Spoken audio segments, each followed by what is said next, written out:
gente muda de assunto e acaba com os transtornos associados ao uso de substâncias, a gente vai entrar nos transtornos alimentares, em que são dois os principais representantes desse grupo: a bulimia nervosa e a anorexia nervosa.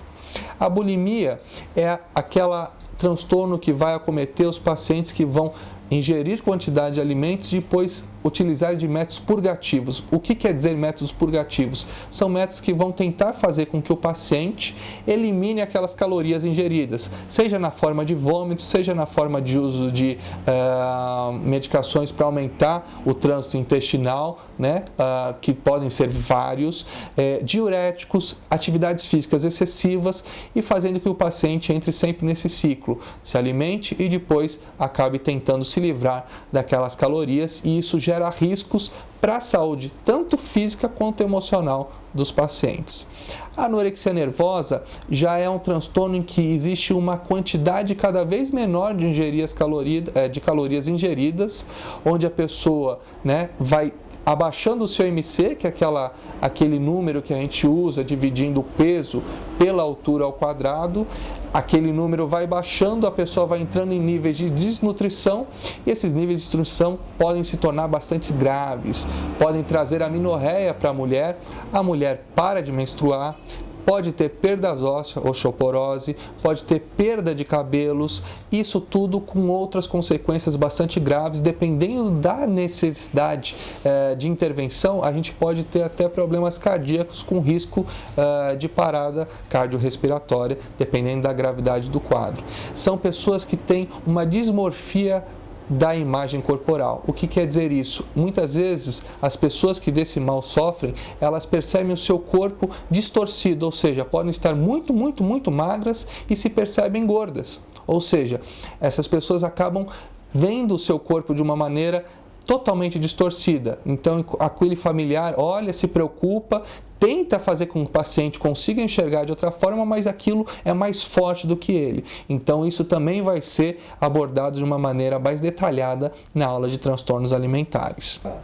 Os transtornos de personalidade são um capítulo à parte dentro da psiquiatria. A gente vai detalhar ao longo do curso, mas basicamente o que eu queria que vocês entendessem? Que a gente divide ele em clusters, que são como se fossem grupos de personalidade distintas. São 3 os grupos principais. Vamos falar do grupo A, do cluster A, que são os grupos do transtorno de personalidade paranoide, o esquizoide e o esquizotípico.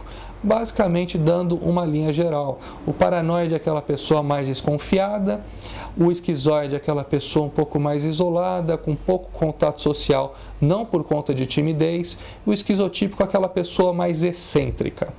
Dentro do cluster B, o grupo B, a gente tem os transtornos emocionalmente instáveis, onde existe o transtorno de personalidade histriônica, que era o antigo histérico, o antissocial, o narcisista e o borderline ou limítrofe, que são também transtornos onde existem bastante características distintas entre eles, apesar de estarem no mesmo grupo, e que eu acho que não vale a pena a gente tentar estereotipar em uma ou outra característica, que a gente vai detalhar ao longo do grupo.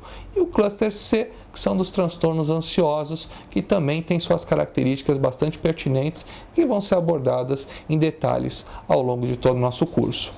Seguindo, a gente vai falar como identificar e como tratar as doenças. O meu colega, Dr. Fábio José, vai falar dos tratamentos não medicamentosos e eu vou falar sobre os tratamentos medicamentosos existentes para os transtornos. Qual que é a ideia desse curso destinado para as pessoas não da área da saúde mental?